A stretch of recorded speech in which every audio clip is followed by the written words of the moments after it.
ኢትዮጵያ ታሪካዊውን የምክክር መድረክ እያካሄደች ትገኛለች። 4000 ታዳሚዎች የተሳተፉበት ይህ የምክክር መድረክ በአዲስ ዓለም አቀፍ ኮንቬንሽን ማዕከል እየተካሄደ ነው። ውይይቱ ሴቶችን፣ አካል ጉዳተኞችን፣ ወጣቶች ሳይቀር ልሂቃን የፖለቲካ ፓርቲዎችን ጭምር ያሳተፈ ነው። እናም መድረኩ አካታችና አሳታፊ እንደሆነ የተለያዩ የማህበረሰብ ክፍሎች ጠቁመዋል። አበባው ክንዴ ይባላልው። ወክዬ የመጣሁት ከኢትዮጵያ አካል ጉዳተኞች ማህበራት ፌዴሬሽን ነው።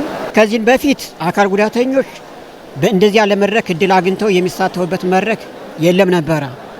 አሁን ግን ይህንን እድል አግኝተው እንደማንኛውም ሰው እንደማንኛውም ኢትዮጵያ ተካታች ሆነው መድረኩ ላይ ተገኝተው ያየንበት ሁኔታ አይተናል።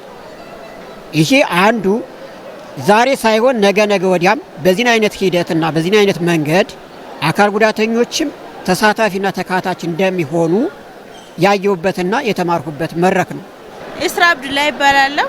የመጣሁት ከቤኒሻንጉል ነው። ይሄ መድረክ ሁሉንም ያሳተፈ ስለሆነ የሁሉም ኢትዮጵያዊ መድረክ ነው እና የጋራ ተወያይተን አንድ ኢትዮጵያን ፈጥረን እንወጣለን ብዬ አስባለሁ። ጃድላን ይባላልው። ከቤኒሻንጉል ክልል ነው የመጣሁኝ። ያው እዚህ ለሀገራዊ ምክክር ኮሚሽን የመጣሁለት እዚህ ያው ተስፋ አለኝ ለእሱ የኛ ኢትዮጵያ አሁኑ ያለበት ሰላም ወደፊት እንዲቀጥልበት ነው። እኛ ተስፋ እንደዚህ ነው ያለኝ ተስፋ ያለኝ። ኤደን ጌታቸው ፋንታ ይባላልው። የመጣሁት ከደቡብ ኢትዮጵያ ከአሪ ዞን ከሰመናሪ ወረዳ ነው የመጣሁት። ይሄኛው መድረክ ለሞላ ኢትዮጵያውያን ምንድነው ሰላምን ያመጣል ብለን ነው የምንጠብቀው። 8ቱ አጀንዳ የሚዳስሰው እንግዲህ ችግሮችን ለመፍታት ነው። ዋናው ሰላም ነው መቅደም ያለበት። የቀድሞ ሰራዊት መቶ አለቃ አሸናፊ ድባብ ይባላልው።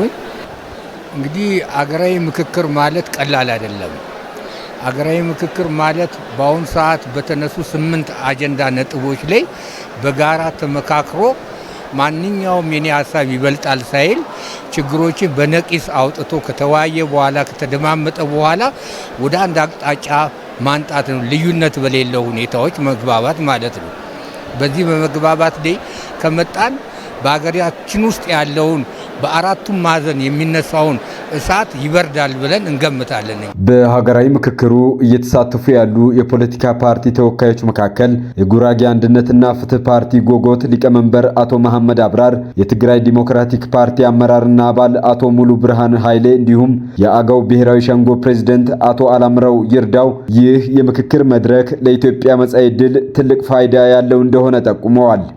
ችግሮቻችን እንደ ፖለቲካ ፓርቲም እንደ ኢትዮጵያ ሕዝብም የሚነሱ ጥያቄዎች ዘላቂ መፍትሄ ያገኛሉ ብለን የምናምነው በሰከነ ፖለቲካዊ ሰጥቶ መቀበል ባለበት በሰከነ ውይይት ዲፕሎማሲ ነው ብለን ነው የምናምነው። ስለዚህ ከዚህ አንፃር ያው እንግዲህ ከስሙ እንደምንረዳው ሀገራዊ ምክክሩ ሀገሪቷን ወደ ዘላቂ ሰላምና ወደ ተረጋጋች ሀገር ለማምጣት የሚደረግና ለዘመናት አለመግባባት ፈጥሮ የነበሩ ሁኔታዎችን ወይ ችግሮችን በመፍታት ሀገራዊ ሰላምን አንድነትን ለማጽናት የሚያስችል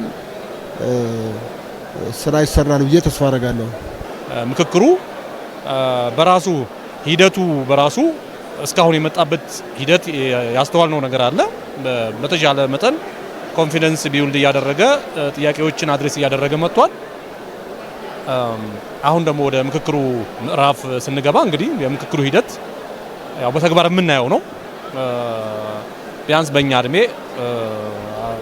በዚህ ደረጃ ሰፊ በሆኑ ሀገራዊ ፋይዳ ባላቸው የፖለቲካ ጥያቄዎች በዚህ ስፋት የፖለቲካ ዲያሎግ ተደርጎ አይታወቅምና ስለዚህ ታሪካዊ ነው እና ታሪካዊ የሆነ ውጤትም እንዲያመጣ እመኛለሁ።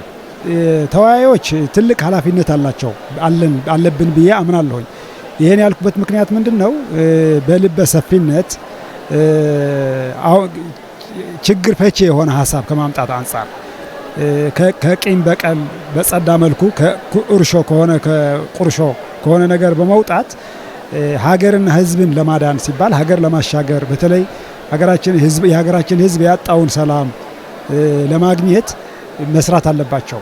ይሄም የሆነው ምንድነው ደግሞ እኔ ያልኩት ብቻ ይሁን ሳይሆን ያንተ ሀሳብን መስጠት የሌሎች ሀሳብን ማዳመጥ እና የምትሰጠው ሀሳብ ደግሞ ችግር ፈቺ መሆን መቻል አለበት። በተጨባጭ መሬት ላይ ያሉ ችግሮች ሊፈታ የሚችል ወደ ጠንካራ ሀገራዊ አንድነት የሚወስድ ሰውን ወደ ፍትሃዊ የሆነ በተለይ የሰው መብት ወደሚከበርበት የሚወስድ መሆን አለበት ብዬ አስባለሁ። በዚህ በእኛ ዘመን ተሳክቶ ሀገራዊ ምክክር በመደረጉ ፖለቲካ ፓርቲዎች ከሁሉም በተሻለና በበለጠ ሁኔታ በሁሉም አጀንዳዎች ላይ የነቃ ተሳትፎ በማድረግ የዓላማውን ማሳካት አለብን ብዬ አስባለሁ። ውይይቱ ልማትን፣ ሰላምንና የኢትዮጵያን አሸናፊነት የሚያረጋግጥ እንደሚሆን ይታመናል። ለደቡብ ሬዲዮና ቴሌቪዥን ድርጅት ለተጠናቀረው ዘገባ አብደላ በድሩ ነኝ ከአዲስ አበባ።